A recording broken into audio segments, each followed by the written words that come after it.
오늘도 하나님의 은혜 가운데서 평안하셨습니까?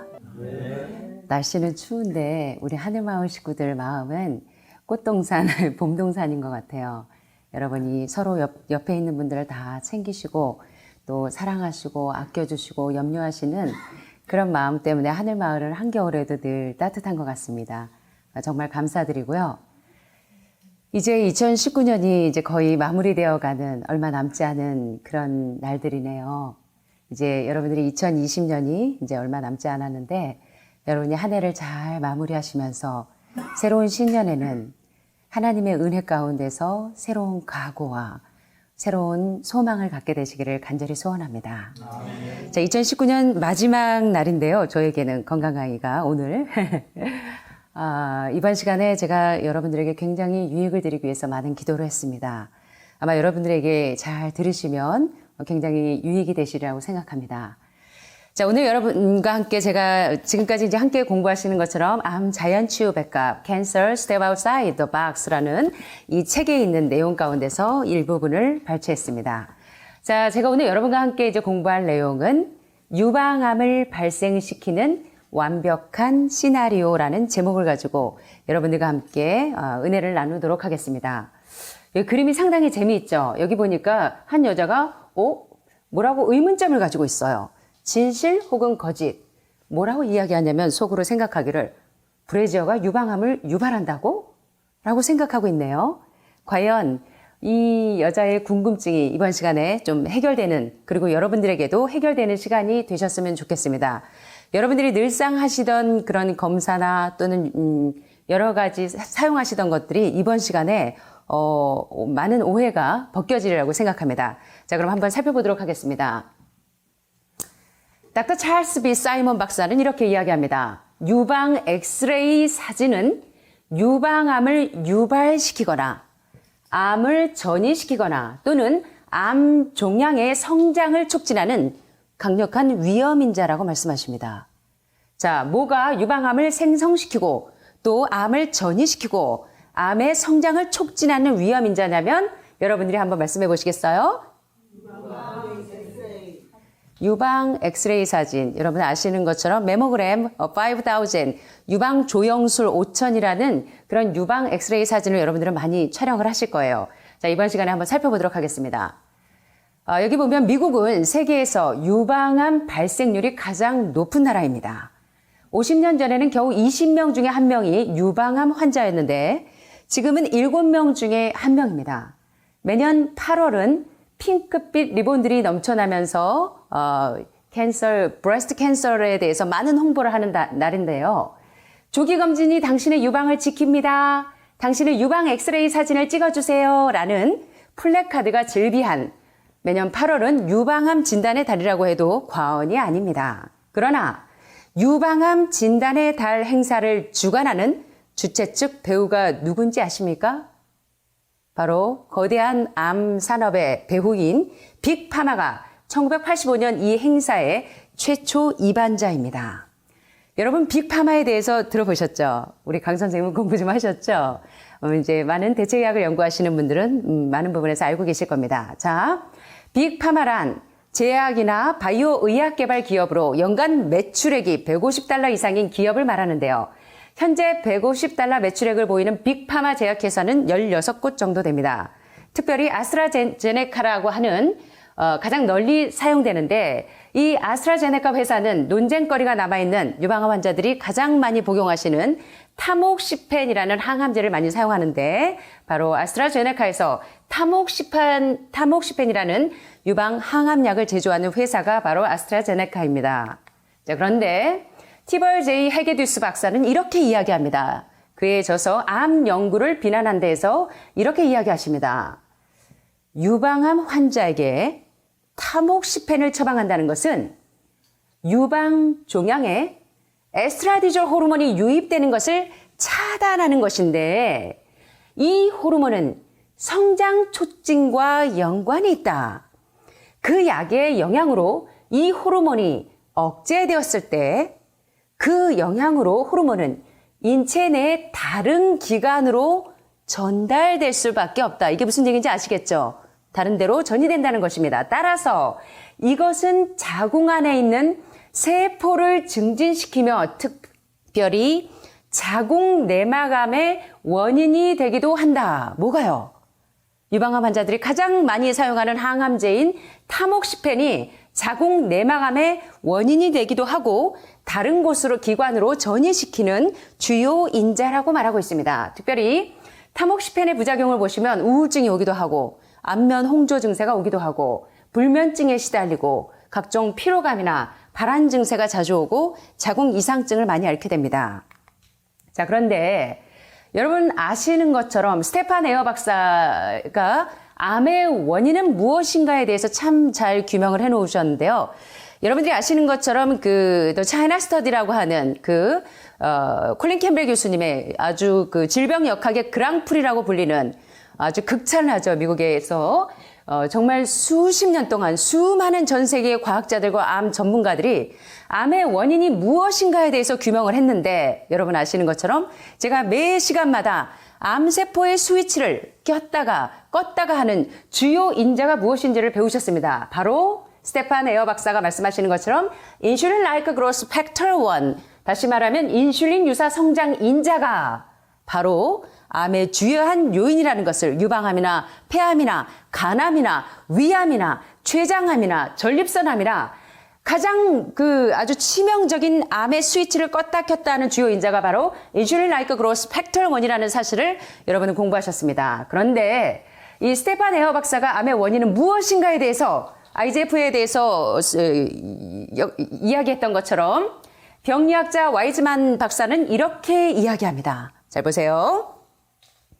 유방암의 항암제인 타목시펜은 인슐린 라이크 그로스 팩터 1, 다시 말하면 인슐린 유사 성장 인자의 세포 증식 효과에 세포를 민감하게 만들어서 세포의 증식을 자극한다. 무슨 얘기인지 이해되시죠? 세포 증식을 자극하면 어떤 효과가 있겠습니까? 유방암이 빨리 성장하고 다른 곳으로 빨리 전이가 되고. 자, 또 여기 베티 마티니의 논문에는 타목시펜, 눈물, 그리고 테러라고 하는 베티 마티니의 논문 주제에 이런 내용이 있습니다. 인슐린 라이크 그로스 팩터 1은 송아지나 어린아이를 성장하도록 설계된 성장 호르몬입니다. 무슨 얘기인지 아시죠? 우리 아이 다리가 짧아서 숏다리를 롱다리로 키우려고 우유에다가 성장 호르몬을 집어넣은 그 성장 호르몬이 바로 인슐린 라이크 그로스 팩터 1이라고 하는 인슐린 유사 성장 인자인데 송아지나 어린아이를 빨리 성장하도록 설계된 호르몬이 바로 이런 성장 호르몬이 인슐린 라이크 그로스 팩터 1인데 그것은 또한 타목시펜을 복용해서 민감해진 여성의 암세포를 어떻게 한다? 성장시킨다. 뭐가? 바로 IGF가요. 인슐린 유사 성장인자가 어디에 들어있는? 동물성 단백질과 동물성 지방산에 들어있는. 그래서 여러분 아시는 것처럼 씨앗을 이 몬산토사에서 주로 씨앗을 많이 판매를 하는데 몬산토사는 암소에게 주사하면 우유의 생산을 엄청나게 증가시킨다고 떠들어대지만 사실은 우유로부터 암을 불같이 유발하는 인자가 무엇이다? 범인이 바로 인슐린 라이크 그로스 팩터 1이라고 하는 인슐린 유사 성장 인자인데 이것이 바로 우유가 유방암을 촉진시키는데 한없이 촉진시킨다는 것입니다. 자, 화학회사는 불을 끄겠다고 타목시펜이라고 하는 유방암 항암제를 통해서 휘발유를 유방암 환자에게 들이붓고 있는 것이 타목시펜을 복용하는 현실이라는 것입니다. 실제로 지금 이제 어느 대학병원을 제가 어느 대학병원이라고 말씀드릴 수는 없고요. 혹시 입장이 곤란해지실까봐. 어느 대학병원 앞에서 근무하시는 한 약사 선생님께서 새벽같이 오셨습니다. 아침 강의로 꼭 참석하시고 싶다고. 그런데 이 선생님께서 늘 그 앞에서 이제 병원에서 처방해 주는 게 유방암 환자에게 타목시펜을 처방해 주는데 이 선생님이 환자에게 그걸 처방하면서 선생님 이걸 드시면 여사님 유방암이 없어질 것 같아요? 그러면 이 환자는 생뚱맞아서 아니 지금 과장님이 처방해 주셨는데요. 절대로 안 낫습니다. 그렇게 말씀하셔서 우리 그 약사 선생님께서 곤란을 많이 당하셔요. 여러분들은 아실 거예요. 의료인들은. 의료인의 양심이 말할 겁니다. 그래서 그 타목시펜이 어떤 역할을 하는지 이제 여러분들이 좀 살펴보게 되기를 바랍니다. 여기 보시면 그 RBGH라고 하는 인공성장 호르몬에 대해서 나오는데요. 오우, 여기 꼭 횡성 환우같이 생긴, 잘생긴 소가 있는데, 우리 애경 씨가 어릴 때 소 키우는 데서 자랐다 그랬나요? 얘 소가 이렇게 자신만만하게 얘기합니다. RBH 풀이야, 나는. That's me. 바로 나야, 나. 난 RBH 풀이야. 그러니까 안심하고 내 우유를 마시도록 해. 라고 얘기하는 것 같죠. 자, 그런데 로버트 코엔은 이렇게 이야기합니다. 우유, 치명적인 독약이라는 그의 책에서 인간의 안전 기준에서 RBGH의 가장 불안한 단 한 가지 양상은 바로 인슐린-like growth factor 1과 관계가 있는데 그것은 IGF는 유방암과 인과관계가 있다고 이야기합니다. 누누이 유방암 환자들이 그래서 제가 애경 씨에게 지영 씨에게 유방암 환우분들은 우유하고 치즈하고 이제는 친해지시면 안 된다고 말씀드렸어요. 자, 계속해서 여러 박사들이 얘기하는 논문들을 한번 살펴보도록 하겠습니다. 사무엘 앱스테인 박사는 이렇게 이야기합니다. 타목시펜과 RBGH 우유를 같이 먹는 사람들이 어떻게 될지 여러분 상상해 보신 적 있으세요? 자, 한 번은 여름에 한 선생님이 오셨어요. 학교 수업 때문에 지금 형편이 너무 어려워서 자기가 이제 학교를 다니면서 생활비를 벌지 않으면 어려운 현실이라 직장을 그만둘 수는 없고 학교를 그만둘 수 없는 선생님이신데 이 선생님이 유방암이신데 타목시펜도 복용하시고 여기 입소를 일주일, 2주일이라도 하고 싶은데 자, 그런데 이 동네에 우유를 배달하는 곳이 있나요? 라고 물어보더라고요. 제가 뭐라고 대답했을까요? 상상에 맡기겠습니다. 자, 타목시펜과 RBGH 우유를 같이 먹는 사람들이 어떻게 될지 여러분 상상이 가십니까? 첫째, 인슐린-like growth factor 1이라고 하는 인슐린 유사 성장 인자는 파스테로 소독으로도 파괴되지가 않고 소화 과정에서도 살아남아서 혈액 속으로 흡수돼서 강력한 암 성장 효과를 유발한다는 사실을 기억하게 되시길 바랍니다. 두 번째, 인슐린-like growth factor 1, 인슐린 유사 성장 인자는 정상 유방세포를 뭘로 변형시킨다고요? 암세포로 변형시킬 가능성이 아주 많고 또 악성 유방 암세포를 다른 기관에게 침투하여 전파하게 만든다. 무슨 얘기예요? 다른 기관으로 전이시키는 주요 인자가 IGF인데 여기 어디에 들어있다? 바로 타목시펜과 RBGH 우유에 들어있다는 것입니다. 자, 베티 마티니의 1994년 논문을 한번 살펴보도록 하겠습니다. 타목시펜은 15년간 실험을 계속하였다고 했다. 그 실험에 참여한 사람들이 거짓을 인정하였고 참여한 여성들이 병들고 죽었어도 치료상의 금기사항이 완전히 무시되었고 실험 결과는 시간에 제약이 있었고 사후 영향은 계산되지 않았다. 그 실험은 물질의 작용을 증명하지 못하였고 그들은 우리의 돈으로 그들이 누굴 것 같으세요, 여러분? 빅파머, 암산업이겠죠? 우리의 돈으로 실험을 반복하였다. 그들은 질병이 없는 우리에게 독약을 사도록 하기 위해서 부정한 수단으로 건강한 여성에게 유리한 결과가 나온 것을 조작하여 시험을 계속하였다. 결론적으로 그 약은 우리에게 무엇을 가져다 줄 것이다? 병을 가져다 줄 것이다. 한 개의 독소를 없애기 위해서 100개, 1000개의 약물을 드시는 행위가 그 중에 대표적인 게 타목시펜이라는 것입니다. 자, 계속해서 살펴보겠습니다. WHO에서는 이렇게 선언합니다. 1996년 4월 WHO는 타목시펜이 무엇임을 선언하였다? 발암물질임을 선언하였다. 발암물질이 뭡니까, 여러분? 암을 유발하는 물질이 무엇이다? 여러분들이 유방암을 없애기 위해서 드시는 유방암 항암제인 타목시펜이 여러분의 유방암을 촉진시키고 여러분의 유방암을 전이시키는 주요 인자라고 어디서 WHO가 선언했다는 것입니다. 자, 그러나 아스트라제네카는 이 독약, 바로 타목시펜을 생산하는 회사에서는 이 독약을 계속 생산할 뿐만 아니라 모든 병원에서 아직도 공급하고 있는데 2005년 5월 16일 뉴욕타임즈는 미국 환경보건과학연구원에서 발암물질 목록을 발표했는데 바로 타목시펜이 이 목록 안에 어디에? 유방암의 발암물질 안에 포함되어 있었다는 것입니다. 자, 암의 전이를 막기 위해서 발암물질을 먹는 것은, 다시 말하면 타목시펜을 먹는 것은 총알이 완전히 장착된 기관총으로 드드드드드드드 뭐 하고 있어요? 러시안 룰렛 게임을 하는 것이나 다름없다는 것입니다. 무슨 얘기인지 이해되시죠? 휘발유를 붓는 격이라는 것입니다.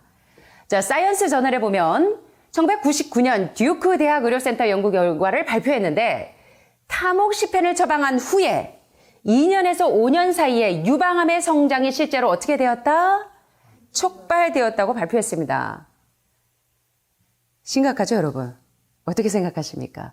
이제는 정말 우리가 웨이크업, 눈을 뜨셔야 되겠죠. 자, 유방암과 인과관계를 가지고 있는 것이 무엇인지 한번 살펴보겠습니다. 아스트라제네카 회사는 농사를 할 때 사실 지금 우리가 병이 안 들 수가 없는 환경 가운데 있습니다. 여러분들이 드시는 모든 식탁에 거의 이제는 80~90% 이상이 유전자가 다 조작된 그런 음식을 드시고 있고, 또 농사를 할 때 제초제나 각종 농약에 의해서 우리 사람들이 우리 유전자가 변형될 수밖에 없는 그런 먹거리를 우리가 먹고 있기 때문에 질병의 원인이 어디서부터 왔는지를 잘 고려하시는 게 좋겠습니다. 자, 아스트라제네카 회사는 그 타목시펜을 제조하는 회사인데 제초제와 항곰팡이제를 생산한다는 사실 여러분 아십니까? 그 회사 제품 중에 유기염소계 살충제 농약 또 아세토클로르는 유방암과 인과관계인 인자이다. 잘 떨리시죠? 자, 수백만 톤의 독성 물질이 매년 우리 환경에 배출되고 있고 8만 가지의 화학물질의 3%만이 안정성이 확인이 되었는데 이러한 시한폭탄 독약은 우리가 마시는 물과 우리가 호흡하는 공기와 우리가 신고 다듬는 토양에서 발견된다는 것입니다. 여러분 심각한 것입니다. 자, 이 시간에 제가 여러분과 함께 공부할 내용은 바로 유방암에 기여하는 여러 가지 요인 가운데 대표적인 유방 엑스레이가 상당한, 여러분 좀 이따 그 도표를 보면 놀라실 겁니다. 발한 억제제, 유방암에 아주 굉장한 기여를 하고 있고 여러분들이 착용하시고 계시는 브래지어. 자, 어떻게 유방암에 기여하는지 한번 보겠습니다. 먼저 메모그램 5000이라고 하는 유방 조영술, 유방 엑스레이 촬영이 어떤 역할을 하는가? 유방암은 미국의 44세에서 55세 사이의 여성 사망 원인 중에 1위입니다.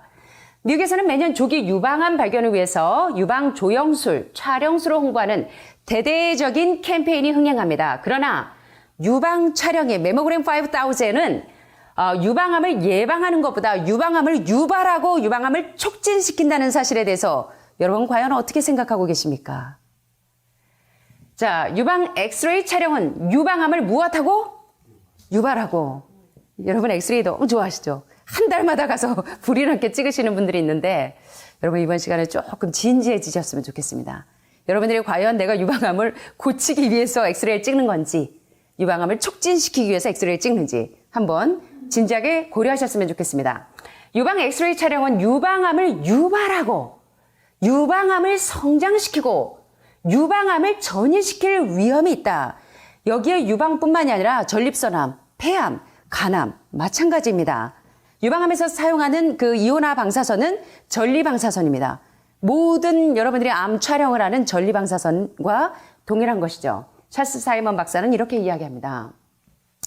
메모그램 5000이라고 하는 유방 조영술은 대개 유방 촬영을 하실 때 다른 물리적인 방법으로 종양을 찾을 수 없다고 생각되기 때문에 많은 여성분들이 유방 조영술을 촬영을 하시는데, 자, 다른 모든 엑스레이처럼 유방 촬영도 영상을 얻으려면 전리방사선, 다시 말하면 이온화 방사선에 의해서 노출이 되는데 이 전리방사선은 유해 방사선 중에서 전리작용을 가지고 있는 것으로 이러한 전리방사선, 다시 말하면 이온화 방사선에 노출이 되면 어떠한 결과를 초래하는가? 바로 생체 조직이 파괴가 되고 돌연변이가 발생이 되고 방사선병과 암, 죽음을 초래하는 무시무시한 방사선인 것입니다.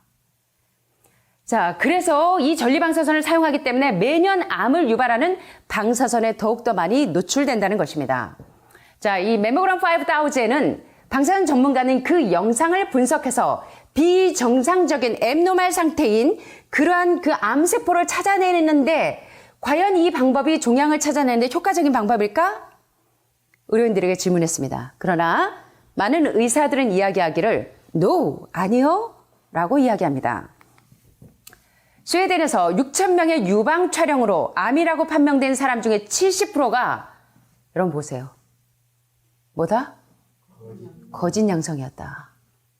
참 이거 끔찍한 일입니다. 자, 그런데 이 거짓 양성은 당사자들에게 단순히 감정적인 문제 얼마나 쇼크를 받습니까? 그죠? 여러분 모두가 다 경험하셨죠? 암이라고 했을 때 하늘이 쎄노래지고 다리가 후들후들거리고 이제 내일 인생 끝나는 것처럼 낙담하시고 절망하셨잖아요. 자, 이 감정적인 문제뿐만 아니라 재정적인 부담과 함께 불필요한 침습성 생체 검사, 바이옵시 같은 이런 생체 검사를 해서 조직을 떼어내서 정밀 검사를 할 때마다 여러분의 암세포가 신속하게 확장된다는 사실을 우리 지난 시간에 공부하셨습니다. 자, 러셀 L. 블레이복 박사는 이렇게 이야기합니다. 매년 유방 촬영을 한 번 할 때마다 유방암 발생률이 몇 프로씩 증가한다? 2%씩 증가합니다. 자, 그런데 10년 동안 촬영한다면 암 발생 위험률이 몇 프로가 증가하는 것입니까? 20%가 증가하는데 더 심각한 것은 젊은 여성이 매년 유방 촬영을 하면 암 발생 위험이 증가합니다. 지난 10년간 통제된 실험 분석 결과 촬영이 시작된 수년간 암 발생도 역시 비례하게 증가되는 현상을 볼 수 있었는데요. 특별히 폐경 전의 여성들의 유방이 방사선에 상당히 민감하다는 것과 이 방사선이 계속 누적이 돼서 엑스레이의 바람 성향을 나타낸다는 사실을 여러분들은 기억하셔야겠습니다. 무슨 얘기인지 이해되시죠? 그 방사선이 계속 누적될 때마다 여러분의 암세포는 계속 성장해 나간다는 것입니다. 자, 유방 엑스레이 촬영, 메모그램 5000의 이제 유래를 살펴보면 1883년 유방암 엑스레이 촬영이 도입이 됐는데 1995년 영국의 의학 저널 란셋에서 유관상피 내암장이라고 하는 유방암 중에 15%를 약 차지하는데 이 유관상피 내암종의 발생률이 328%가 증가가 했는데요. 그 중에서 200%의 증가는 바로 유방 촬영술이 원인이라고 발표를 했습니다. 심각하지 않습니까? 자, 그런데 여기 저널 오브 클리니컬 온콜로지에 게재된 논문을 좀 보시면 과학자들이 유방 엑스레이가 무엇의 원인임을 밝혔다? 유방암의 원인임을 밝혔다. 여러분 안 놀라우십니까? 과학자들이 유방암의 원인을 밝혔는데 유방 엑스레이가 유방암의 원인임을 밝혔다는 것입니다. 근데도 일주일 뒤에 검사 받으러 가셔야 되죠?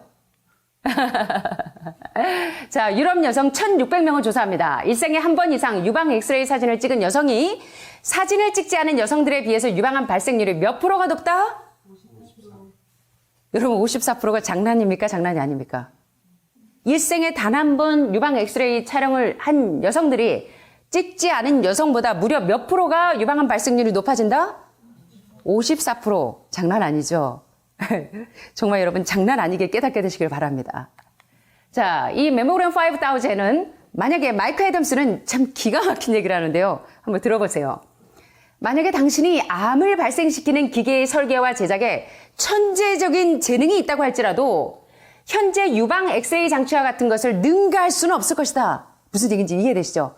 앞으로 어떤 과학자가 나타나서 어떠한 새로운 기계를 유방암을 발생시킬 수 있는 유방암을 확 전이시킬 수 있는 기계를 발명한다고 해도 지금 현재 우리가 사용하고 있는 메모그램 5000이라고 하는 유방 조영술, 유방 촬영술 장치보다는 다 약하다는 것입니다. 이해되시죠? 이해되십니까? 네. 촬영하러 가셔야 되죠?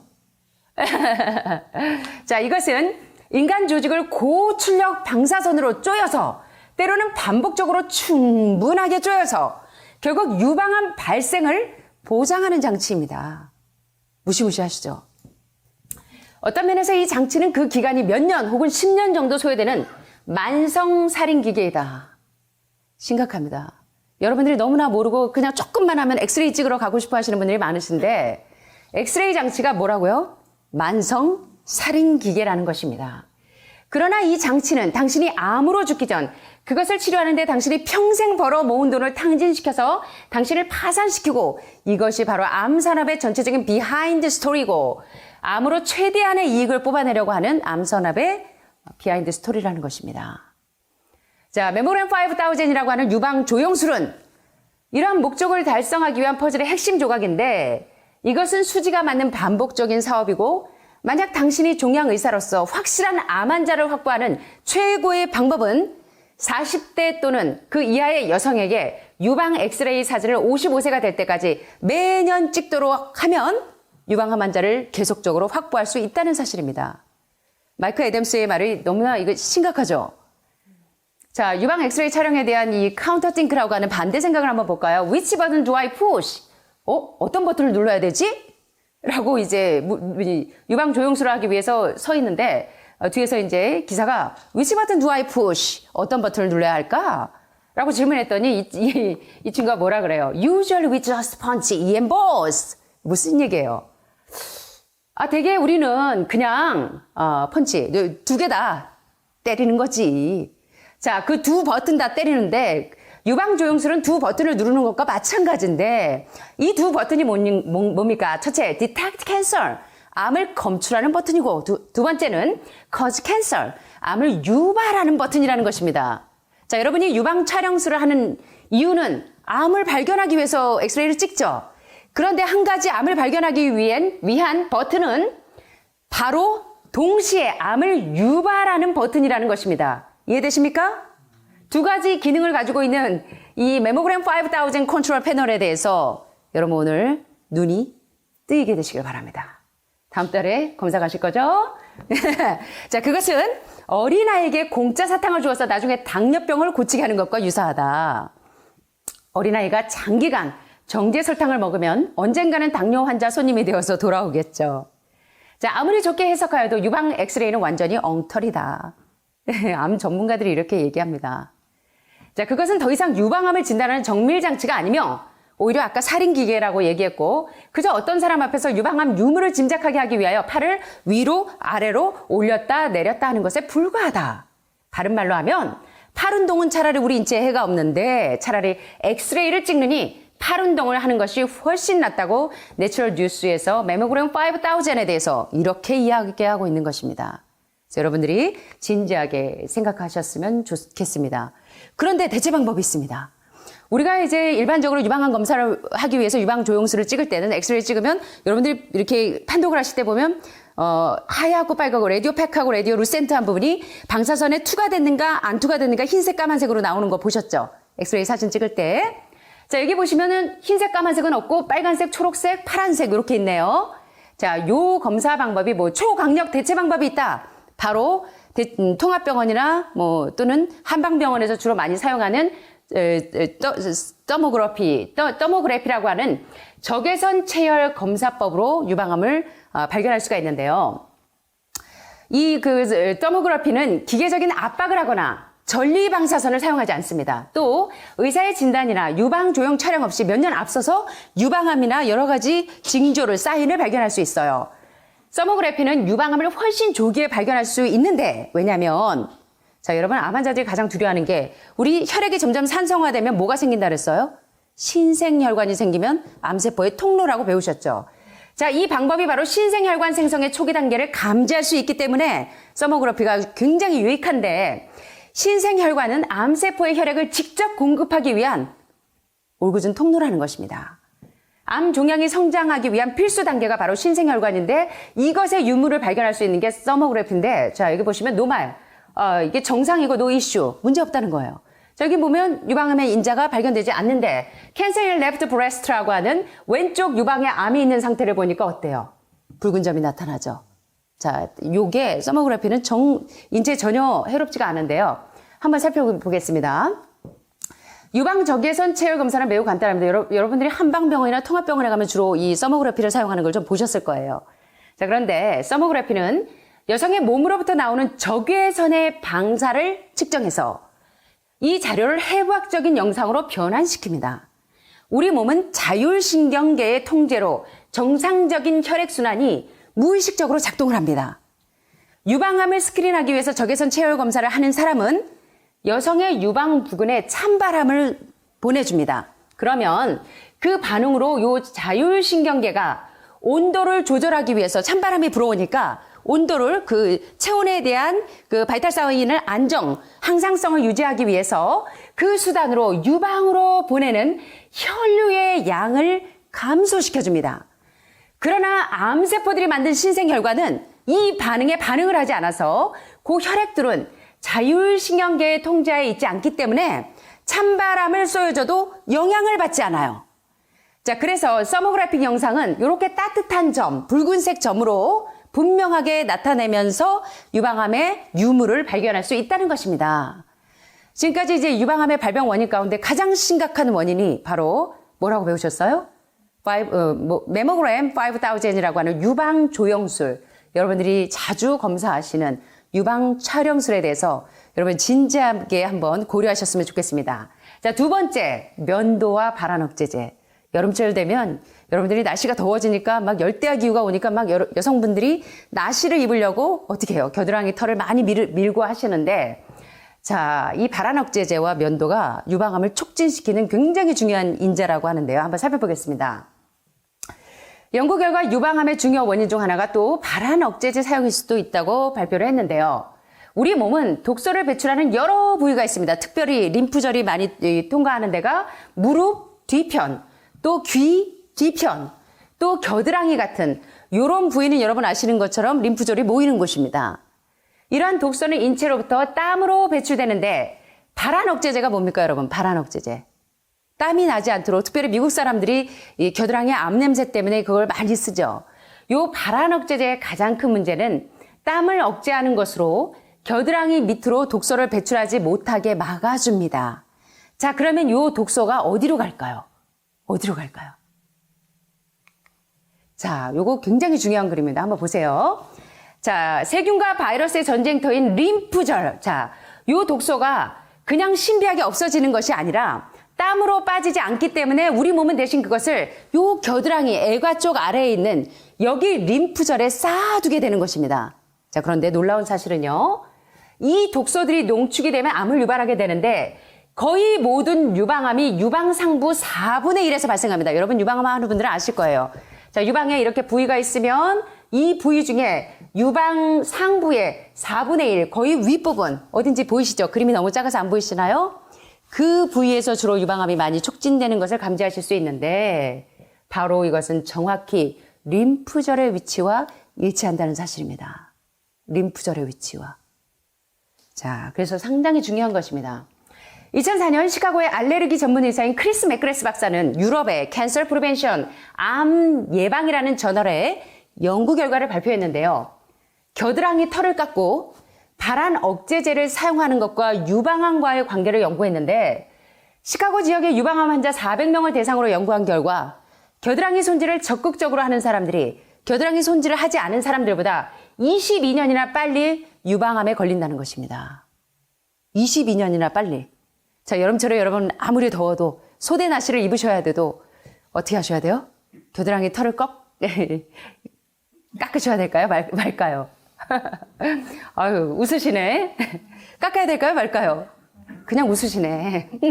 왜냐하면 겨드랑이 손질을 하지 않은 사람이 22년이나 빨리 손질한 사람보다 손질한 사람들이 더 빨리 유방암으로 진단이 되는데 왜냐하면 이 겨드랑이 방향제에 포함되어 있는 알루미늄 클로로하이드레이트와 같은 성분이 겨드랑이 털 깎은 피부의 칼자국을 통해서 림프 체계에 침투한다는 사실입니다. 상당히 중요한 이야기입니다. 여러분들이 이제 림프절로 전이되신 분들은 보면 이 림프절이 퉁퉁 붓는 거 보셨죠? 서해부나 림프가 많이 통과하는 부위가 붓는 거. 저도 밖에 나가서 흰밥을 먹거나 조미료 있는 걸 먹으면 귀 뒤가 이렇게 볼록 튀어나와요. 왜 그래요? 지금 내 몸에 이물질이 들어왔으니까 얘가 나갈 통로를 찾기 위해서 림프절이 붓는 것입니다.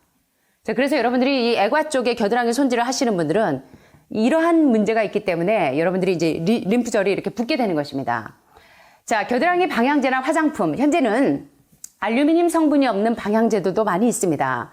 방향제를 사용해야 한다면 파라벤 성분이 없는 것을 선택하시기를 바랍니다. 이 파라벤은 방부제고 또 메틸파라벤이나 에틸파라벤, 프로필파라벤, 부틸파라벤, 이소부틸파라벤 또는 E16 등등 있는데 이러한 20여 종의 유방암 종양의 모든 조직 샘플에 남아있는 물질을 추적해 봤더니 뭐가 나왔더라? 파라벤이 나왔더라. 유방암을 발생시키는 주요 인자인 파라벤이 나오더라. 자, 겨드랑이 방향제나 화장품에 포함된 파라벤은 피부에 바른 후 침투가 될 수가 있는데 파라벤은 특별히 여성 호르몬과 유사한 작용을 할 수 있기 때문에 유방 종양을 성장시킨다는 것입니다. 파라벤이 어떤 역할을 한다고요? 여성 호르몬과 아주 유사한 작용을 할 수 있어서 유방 종양을 키운다는 것입니다. 남성들은 발한 억제제로 유방암 발생률이 비교적 적은 이유가 뭐냐면 발한 억제제가 피부에 직접 뿌려지지 않고 남자분들은 남자의 미라고 생각하셔서 겨드랑이 털 있는 거를 부끄러워하지 않으시죠. 그런데 이게 건강의 원리입니다. 그래서 겨드랑이 털에 의해서 감소되기 때문에 남성분들은 유방암에 노출되지 않는 것입니다. 자, 겨드랑이 털을 깎은 여성들은 겨드랑이 면도로 인한 피부 상처로 인한 화학 성분이 쉽게 우리 몸에 침투해서 유방암의 위험이 증가된다는 사실입니다. 자, 두 번째 유방암을 일으키는 주요 인자가 또 뭐라고 배우셨어요? 발한 억제제. 겨드랑이 면도기로 밀기, 안 밀기. 안 밀기 하시기 바랍니다. 세 번째. 자, 죄송합니다. 제가 지금 부끄러워하지 마시고 지금 현재 여성분들이 브레이지어를 착용하고 계신 여성분들은 손을 좀 들어주시길 바랍니다. 예. 지금 이제 몇 분들은 아마 착용을 하고 계실 거예요. 좀 부끄러우실 수가 있겠지만 브레스트 캔서, 유방암의 원인 가운데 하나가 브레이지어 착용입니다. 상당히 심각한데요. 1997년 의료 인류학자인 시드니 싱거는 피지섬에 거주하는 여성들을 상대로 유방암에 관해 두 그룹을 비교 연구했는데 한 그룹은 브레이지어를 착용한 그룹이고 다른 한 그룹은 착용하지 않은 그룹입니다. 그들의 식사 습관이나 생활 환경은 동일하고 싱거는 브레이지어를 착용한 그룹은 미국 여성들과 동일한 유방암 발생률이 나타나는 것을 발견했고 반면 브레이지어를 착용하지 않은 그룹은 유방암 발생률이 거의 희박하다는 사실을 깨닫게 됩니다. 자, 그런데 시드니 싱거와 소마 그리스 메이저가 쓴 책의 죽음의 의복, 바로 브레이지어와 유방암과의 관계라는 책이 있는데요. 자, 죽음의 의복이 뭐라고요? 죽음의 의복. 브레이지어가 뭐라고요, 여러분? 죽음의 의복이라고요. 자, 심각합니다. 자, 죽음의 의복인 브레이지어와 유방암과의 관계라는 책에 이런 내용이 있습니다. 자, 24시간 브레이지어를 착용하는 여성은 4명 중에 3명이 유방암이 발생한다는 사실입니다. 림프절을 압박하기 때문에. 예. 그 다음에 12시간 이상 브레이지어를 착용하고 잠잘 때 착용하지 않는 여성들은 7명 중에 1명이 유방암이 발생한다는 사실입니다. 또 12시간 이하로 브레이지어를 착용한 여성들은 152명 중에 1명이 유방암이 발생합니다. 브레이지어를 가끔 혹은 착용하지 않는 여성들은 168명 중에 1명이 유방암이 발생합니다. 이것은 무엇을 의미합니까? 브레이지어 착용과 유방암과의 관계가 인과관계라는 사실을 깨달을 수 있습니다. 자, 데이비 윌리엄 박사는 하루에 14시간 이상 브레이지어를 착용하면 황체 자극 호르몬을 증가시키는데 요게 바로 유방 조직의 혈액순환을 어떻게 한다? 혈액순환을 막는다는 것입니다. 비단 여러분이 브레이저 말고도 여성분들이 몸매가 좀 이렇게 불룩불룩 여기 튀어나온 거 막으려고 커버하시려고 여러분들 콜셋이나 또는 보정 속옷 뭐 홈쇼핑에 막 이런 거 많이 판매하시죠. 그러면 와 저것도 이뻐 보이고 저것도 이뻐 보여서 막 눌러가지고 홈쇼핑에서 구매하시는 분들이 많은데 자 우리 한번 다시 눈 뜨시길 바랍니다. 보정 속옷이나 브레이저 무슨 옷이다? 죽음의 의복이다. 유방암의 원인이고 왜? 유방 조직의 혈액순환을 저하시켜서 이렇게 혈액순환이 저하가 되면 발암물질을 제거하는 우리 몸의 자연작용이 방해를 받아서 유방의 그것들이 자루와 같은 셈이 뭐예요? 바로 림프절이죠. 림프 결절에 뭐가 걸려들어요? 이런 것들이 걸려들면서 이 림프 결절은 우리 몸의 상부의 림프 시스템을 커지게 한다는 사실입니다. 자, 이제 하늘마을 식구들은 내일부터 브레이저를 착용하시겠습니까? 또 심각한 문제가 생기죠. 자, 대체할 수 있는 방법을 알려드리겠습니다. 자, 신체 부위를 억압하는 이 브레이저는 분명 림프 시스템이 정상 작동하는 것을 방해하는데, 자, 우리 몸의 혈관 림프망은, 림프절은 내 몸 안의 의사죠. 내 몸 안에 있는 독소를 해결해 주는 것이 바로 림프 시스템인데, 내 몸 안의 의사인 림프 시스템을 여러분들이 유방절제 수술을 하실 때 어떻게 한다 그랬어요? 싹둑, 싹둑, 싹둑. 저는 얌전해서 말 못하죠. 예. 유방암 환자들 유방절제 수술 무슨 짓이다? 저는 얌전해서 말 못합니다. 여러분들이 한번 말씀해 주시겠습니까? 유방절제는 무슨 짓이다? 아무도 모르시네. 그동안 공부 안 하셨나 보네요. 유방절제, 특별히 유방을 절제한다는 것은 유방 밑에 있는 림프절을 싹둑싹둑 잘라내는 것인데 그러면 독소가 들어올 때 내 몸 안에 독소를 누가 해결해주는 의사가 될 것입니까? 자, 그래서 림프절제는 무슨 짓이다? 미친 짓이다. 저는 얌전해서 말 못하는데. 자, 그래서 우리 몸의 혈관 림프망은 체내 쓰레기를 씻어내는 기능을 하는데 이 여성의 유선은 림프관으로 채워져 있고 그 림프관은 유방으로부터 겨드랑이를 지나서 쇄골을 지나서 어디로 간다? 흉선으로 간다는 것입니다. 여기 보이시죠? 자, 이렇게 해서 유방 조직의 독소들이 청소가 돼야 되는데 만약 다른 요소가 그 흐름을 방해한다면 누가요? 누가 방해해요? 림프 시스템이 원활하게 이동을 하면서 내 몸 안에 있는 독소들을 해결해 줘야 되는데 그걸 누가 방해한다고요? 브레이저가 보정 속옷이 방해를 하기 때문에 불균형이 발생하고 에스트로겐 부산물이 프리레디칼이라고 하는 이 활성산소를 생성하게 돼서 파괴 분자 물질로 변질된다는 사실입니다. 자, 그래서 이것이 바로 세포의 손상을 일으켜서 유방암을 발생시킨다는 것입니다. 자, 제가 처음에 시작할 때 진실 혹은 거짓, 브레이저가 유방암을 유발할까요? 안 할까요? 유발합니다. 자, 근데 어느 정도로 심각하냐면 폐암 환자가 담배를 피우면 어떻게 될까요? 네? 죽으려고 고사 지내는 거겠죠. 죄송합니다. 얌전한 제가. 자, 그런데 담배와 폐암의 관련성보다 더 심각한 게 브레이저와 유방암의 관련성은 담배와 폐암의 관련성보다 몇 배가 높다?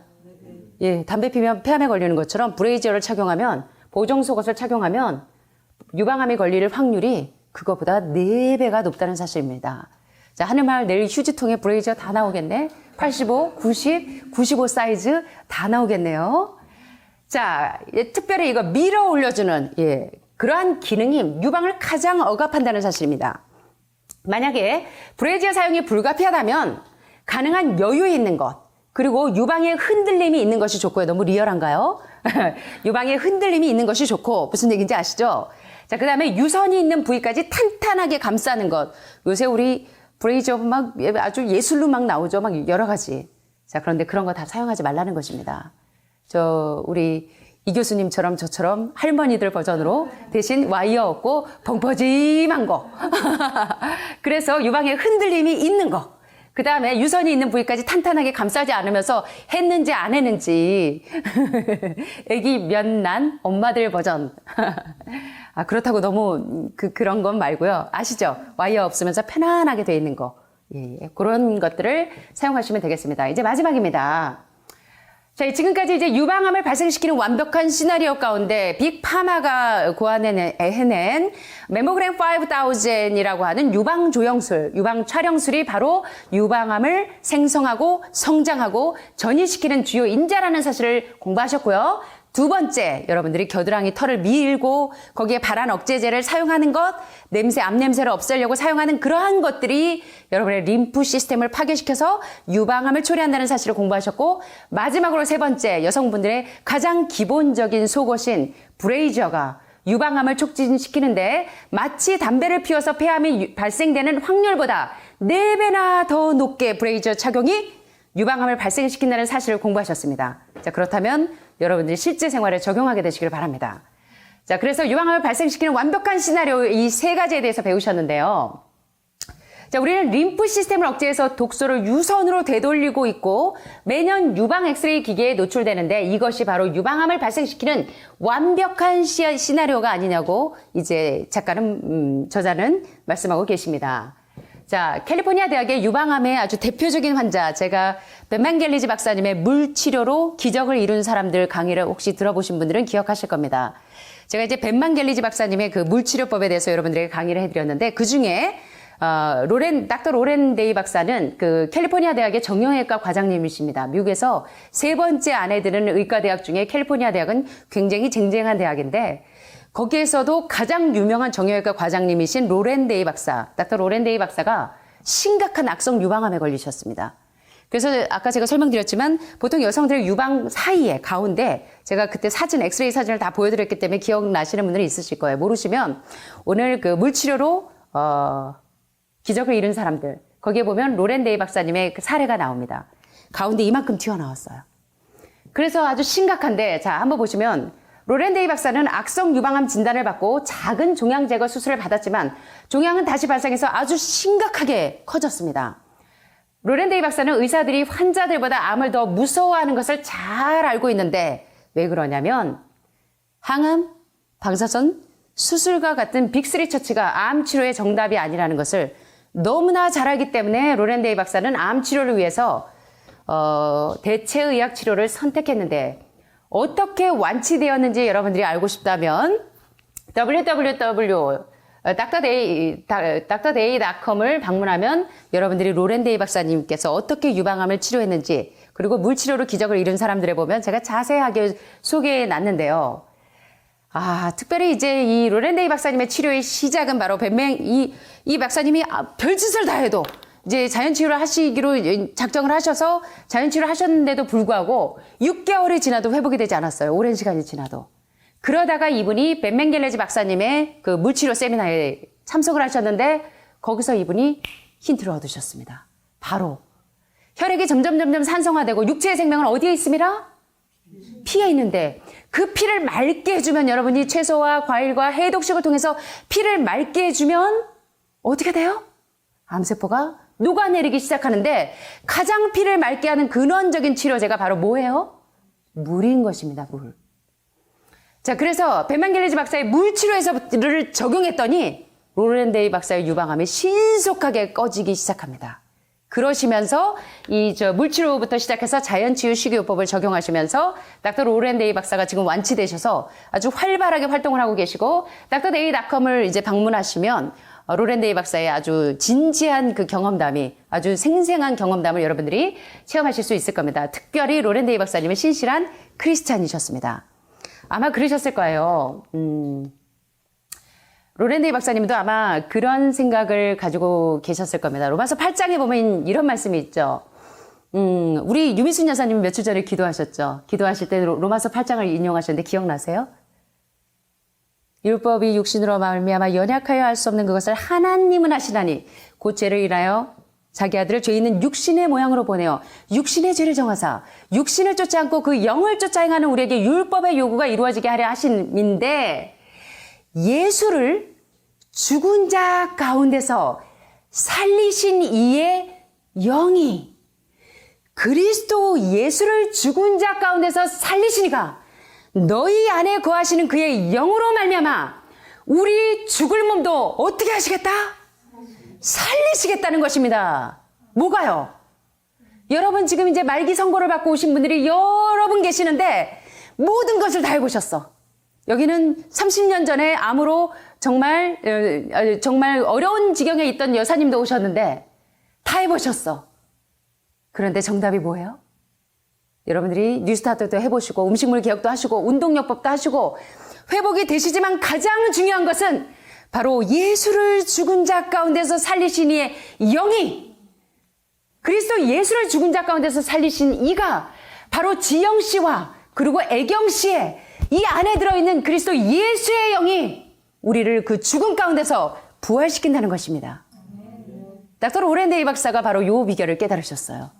신실한 크리스찬인 닥터 로렌 박사의 회복의 비결은 바로 물치료에서부터 자연치유 식이요법 가장 중요한 것은 예수를 죽은 자 가운데서 살리신 이의 영이 너희 안에 거하시면 그리스도 예수를 죽은 자 가운데서 살리시니가 너희 안에 거하시는 그의 영으로 말미암아 우리 죽을 몸도 살리시리라. 그러므로 형제들아 우리가 빚진 자로 돼 육신에게 져서 육신대로 살 것이 아니고 어떻게 하셔야 돼요? 영으로서 몸의 행실을 무엇하면 죽이면 어떻게 된다고요 우리가? 여러분 한번 해보실까요? 살리라. 그렇게 사실 거예요? 좀 씩씩하게 살리라. 예수를 죽은 자 가운데서 살리신 이의 영이 너희 안에 거하시면 그리스도 예수를 죽은 자 가운데서 살리시니가 너희 안에 거하시는 그의 영으로 말미암아 너희 죽을 몸도 살리시리라. 이 영이 여러분 속에 지금 팍팍 들어가게 되시기를 간절히 소원합니다. 자, 마지막으로 제가 너무 좋아하는 말씀을 좀 한 절 읽어드리면서 마치겠습니다. 여러분들에게 신년의 축하 메시지를 좀 보내겠습니다. 제가 좋아하는 NL 화이트의 우리의 높은 부르심이라는 제가 이렇게 이 강의할 때 굉장히 얌전하잖아요. 근데 이제 제가 아나운서 일을 하면서 이제 기독교 방송을 이제 이런 말씀을 녹음을 했습니다. 그래서 이제 낭독을 했는데 그 중에 이제 우리의 높은 부르심이라는 책을 매일 낭독하면서 제가 굉장히 은혜를 많이 받았는데요. 자, 마지막으로 거기에 있는 귀한 말씀 1월 1일자 매일 기도력 1월 1일자입니다. 한번 제 얌전한 목소리로 한번 읽어드리겠습니다. 근하신년 우리에게 우리날 계수함을 가르치사 지혜의 마음을 얻게 하소서. 시편 90편 12절에 있는 말씀입니다. 여러분 한번 잘 들어보세요. 굉장히 좋습니다. 제가 매해마다 이걸 읽는데요. 이제 생애 가운데 한 해가 지나갔다. 새로운 한 해가 우리 앞에 전개되고 있다. 새해에는 어떤 기록들이 남겨질까? 우리 각자는 이 깨끗한 종이 위에 무엇을 기록하게 될까? 우리가 하루하루를 보내는 방식에 따라 이 문제에 대한 해답을 얻게 될 것이다. 우리의 마음에서 이기심과 교만의 더러움을 제거함으로써 새해를 시작하자.